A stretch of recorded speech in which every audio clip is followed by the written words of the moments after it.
Morning.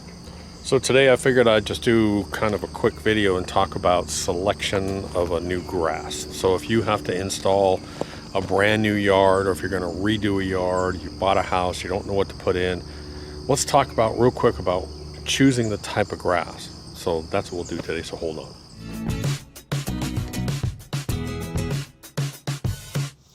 Hey guys, so real quick before we start the video, I figured I'd come on here and remind you guys that if you're going to be planting a new lawn, I cover a lot of this in the lawn guide. So in the lawn guides, make sure you get them, freelawncareguide.com, we talk about planting and seeding and sodding. We talk about that for zoysia, for Bermuda, and for cool season grasses. So get those, use those, they're free. You don't have to download anything, there's no app to download, just they're up, go there and look at them. But what I'm going to be doing, and what I recommend everyone does, what are some basic things that I can put down in the soil? So if you're going to be putting new soil, you're going to be putting new lawn, I want to put down tons of human char. So I want to dump down as much human char as possible. I want a ton of biochar inside the soil. So I'll be putting a bunch of human char down. Based on the soil, if you can get a soil test on the new soil that you're using or wherever, then you need to adjust whatever you're going to put down. But I prefer a fast release fertilizer prior to my seeding or at the time of seeding. So I'm going to put something down like a PGF balance. If I don't have a soil test available, I'm going to throw down PGF balance. Now PGF balance is a 10-10-10 with micros and iron, and it's all fast release, so it's a great new fertilizer for new seed and new lawns. I'm going to put out some balance. So human char and balance. I may put out some dirt booster, and that's about it. That's all I'm going to put down. And then I'm going to put down my seed, whatever I'm going to do. We're going to talk about selecting the right seed here in a minute, but that's what I'm going to do to prepare my soil. Hey guys, so I'm out here at the farm property, and man, I'm happy with that. So we had a duckweed problem, and almost 100% of this pond was covered with duckweed. And now I'm down to probably about 30%. I'm so happy. We had a little bit of a fish kill about 2 months ago because of it, but everything seems to be healthy now. I've got my aerators running, I'm spraying it down, so I'm real happy with it. It's a fish safe herbicide that I'm spraying on it. Maybe I'll link to it. Someone asked what I was using, so I'll link to it down below. And this stuff's expensive. One of the products that I found, you think fertilizers and stuff is expensive? This stuff is $1,500 a gallon. Let me say it again. One of the products I found for this is $1,500 a gallon. And a gallon will treat approximately a 3-acre pond. Guess what I got? So I found some other stuff that's not that expensive. That's what I'm kind of using. But let me walk out back and show you the project, the new lawn that I'm going to put in. Okay, so we have not started. We have basically repaired the pond, taken out trees. We're starting to clear all this out. We've cleared out the land. We've put in driveways. We have not done anything on the house property as of yet. So this is going to be completely redone into a beautiful kind of transitional farmhouse. We're going to have, this will be gravel. There'll be a big brand new sunroom over here. The gravel driveway, well, this all area will be gravel. We'll landscape this area over here. You'll see a pile of gravel over here, and that's where I'm going to put a new 16 by 20 shed. I did a whole video on what we're doing here, so if you want to know more about that, just watch that video. But here's the backyard. So this is the new backyard, and it's kind of crazy. It's a good thing I got tired of having my boots wet. So let me tell you some of the problems that I'm dealing with. Now this house is backwards. When they built this, they built the front of the house facing this way, and that's wrong. We want it to face the pond. So we're going to treat this as the back of the house. And what we're going to do is I'm going to come out here. I'm probably going to put a stone patio, and then I'm going to put a grass yard back here, and then we'll put a fence for the girls so they have a place to go. There were huge, massive stumps. I mean, huge stumps. So we had to have those ground out. So the mess I've got that I'm having to deal with. Oh, and also right here, this is a brand new septic tank that's right in here. And then the leach field runs way up there. It's 200 feet of leach field. So what I need to do, the first thing I need to do is I need to fix the terrain. And that's one of the things you want to look at before you put in any kind of lawn. You want to watch your drainage. And so right now I've got drainage issues where some of this water is actually coming down towards the house. Some of it's pooling in here.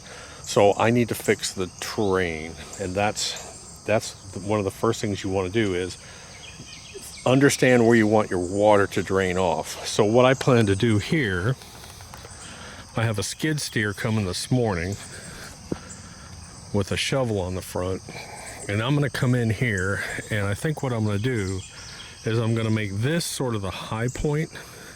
I'm going to make the land actually sort of drain that way and drain that way. Got it? So I'm going to have it a little bit higher right in here, and then I'm going to have the slope or the pitch go down that way and then go down this way. So I've got my work cut out for me. Then what I'm going to do, once I get this terrain leveled out, the next thing I'm going to do is I'm going to bring in some good quality topsoil. I'll probably bring in 3 truckloads of a real high grade topsoil, bring that in, and then I have to figure out my seed. So what seed am I going to? Well, number one is climate. Where are you located? We're in Georgia. It gets kind of hot. So I need something that's heat tolerant. We have taken out close to 100 trees on this property. So overall, this area will get moderate sunshine. It's not going to get, let me show you. There were a ton of trees all in here. This whole area was completely shaded out by trees. Now it's kind of opened up, but I do have some larger trees that I want to keep here. They're good looking. So I would say I'm probably going to get about 6 hours of sun. That's really not good for Bermuda. So what I'm going to do is I have to pick my sunlight. So temperature, zones, sunlight, and then irrigation. What am I going to do for irrigation? We've drilled a brand new deep well over here, which is 575 feet. But I have the old well. Now the old well that was established on this property, you can see all the junk still around here. I got another dumpster coming. This is the old well from the property. Now this is a bored well that's only about 30 feet deep, but it has lots of water. So I'm going to use that for my irrigation system. I'm going to come back and I'm going to run my irrigation system. I'll probably run it up here and then shoot it across somehow. And I will put a irrigation system back around there. So 6 hours of sunlight. I do have irrigation, warm temperatures. I'm not really sure about the selection. I have not firmed it up yet. Why don't you guys in the comments below, why don't you guys go ahead and tell me what you think I should put down here? What's your recommendation? That might be good to do. Now, soil testing. I'm not really worried about soil testing right now because I'm bringing in new topsoil. I will test the new topsoil to see what it is and I'll make adjustments, but it looks like I got a lot of bobcat work ahead of me. So again, step number 1, fix the terrain. Step number 2, figure out your zone, temperatures, what you're dealing with. Number 3 is going to be shade. If you have shade, you cannot grow Bermuda grass. I'm not going to put Bermuda grass back here because I'm going to have a lot of shade. So I've got to pick something else. What else have I got? Soil? Soil's not that big of a deal. So anyways, I'll wait for my skid steer to show up, and I got to start moving some of this crap. That might be my skid steer. Hello. Hey, buddy, it's Willie with Sunbelt Rentals. Hey, man, how are you? Good. I'm out here at your address out here on the main road with a skid steer. Yep. I wonder if it'll be all right if I pull across the road over here where that little old farm stuff Yes. is. Yeah, pull over on that side. That's the safest place to unload, and then I'll meet you up at the gate. Okay, so I pull over here inside this place? Yeah, you can just pull over off the road there. That's fine. All right, buddy. All right, man, thanks. Bye. All right, so it's a dangerous road to deliver. So I'm gonna go up there and grab the skid steer. Okay, so my little baby showed up. This is a Bobcat T550, T550. This is actually a 2016, but it's about the same as the newer models. And one thing, if you're going to be working any land, is you do not want wheels, you want tracks. Tracks are definitely what you want. Next, you have to have a bucket. A lot of people will get a smooth bucket and not with teeth, but because I have so much stump and crap, I want to be able to put the teeth down and just drag the top and clear out a lot of that brush and crap before I do it. When you're leveling with this stuff, and when you're sort of leveling out dirt, you actually use the back of your bucket. There's a feature on this, if the standard ISO controls on this, I'll show you in a minute, but there's a little yellow button on that control. I don't know if you can see it or not. That little yellow button, the nice thing about these is that you can push the yellow button and just pop it forward. And what it does is it disengages that bucket from the hydraulics, and it just uses gravity, so that bucket sort of just floats. So you can back up and float that bucket across while you're doing it. So that's why I got it, because I'm going to use the back of the bucket to level. The front I'm going to use to scrape a lot of this crap. So anyways, I got it for a week. A week rental on this thing is going to cost you about 1,500 bucks. It runs on diesel, so I have my extra diesel fuel in here. But I think the first thing I'm going to do is I'm going to go spray that duckweed while I got a chance, because I've got clear weather, and then I'll come back and I'll start running that. So I got in my son left his kayak here, and what I've been doing is getting in the kayak and using the battery backpack sprayer and putting it right in the kayak and just paddling around and spraying the duckweed. So I'm getting ready to hop in here. The bad news is topsoil. I'm not sure when I'm going to be able to get it, so I may have to return this thing if I get all this done, but it gives me plenty of time. But topsoil is hard to get right now. Everything's hard to get. So I think what I'm going to do now is I need to scrape this right in here. I need to bring this down lower. I need to start cleaning up all this, and that's going to take me probably a couple days. So first thing we do is pull down our safety bar, and then we're going to start it up. Glow plugs. Parking brake off. Turn my parking brake off. Push my green go button. So basically, you turn your key on. Take your park brake off, and then push the green button. That'll engage the whole hydraulic system. This right here controls my bucket.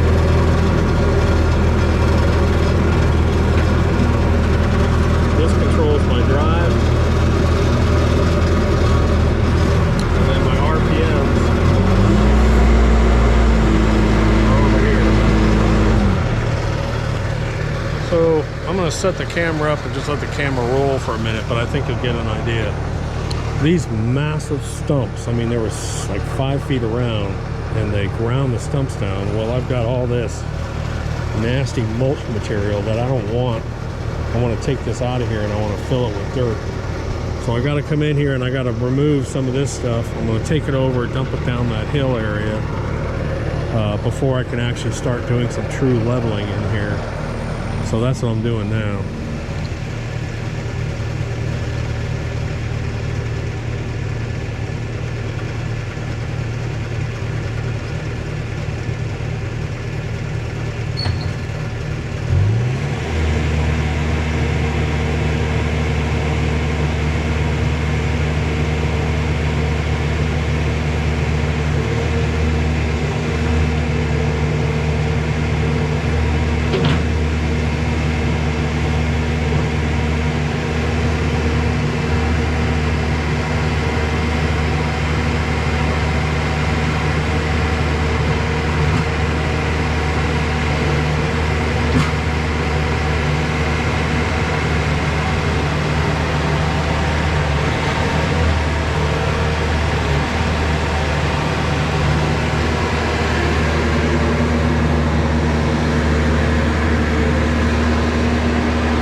Oof, man, Doc's tired already.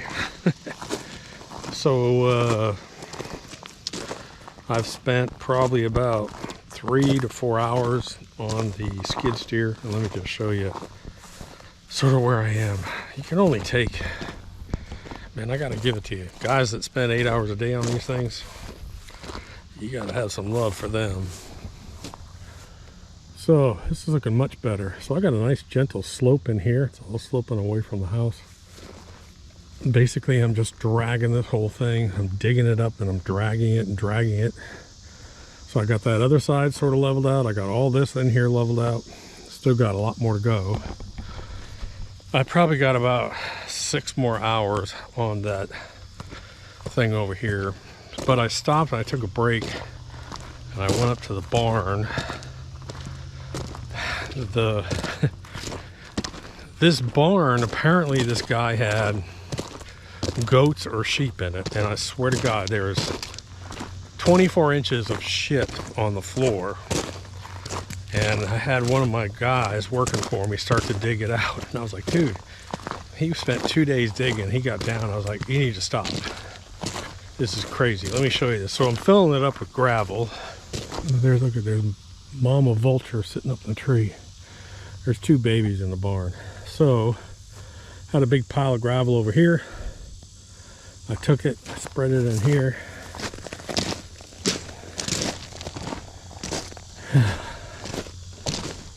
Basically had me so now I have a nice, at least I'm not sinking into crap here. But look at that, can you see that? I mean, that's got to be like 3 feet of crap. So we're coming in here filling this with gravel.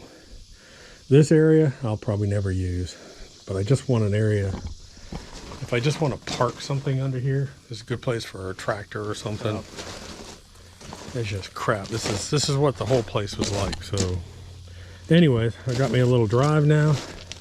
Go out here. I got some spare gravel. I'll probably pull that over. But I think I'm done for the day. Gonna hit it, come out here tomorrow morning. I gotta go to Lowe's, pick up some stuff, and then I'll come back out. So that was day 1. That was step 1. Basically all I'm doing is I'm just leveling out that lawn. Now I will warn you that if you plan to do something like this, check all your resources before you start. I made a mistake. And I assumed that I talked to someone and they said that they could get me topsoil, good quality topsoil. They're a month out on deliveries. I called the next person, they could deliver, but their supply is out. So then I had to call a third person, and finally I got a company that's gonna bring in real high quality garden soil. It's even better than topsoil. I'm gonna bring in 2 loads of that, probably about 30 yards, and I'm gonna spread that out on top of that once I get it all level. That'll come in Tuesday. Then I'll put down my PGF balance, I'll put down the humichar, and I'll do some initial seeding just to get it to hold. That's what we're going to start with. So that's where I am. Hit subscribe. I'll show you the rest of it later.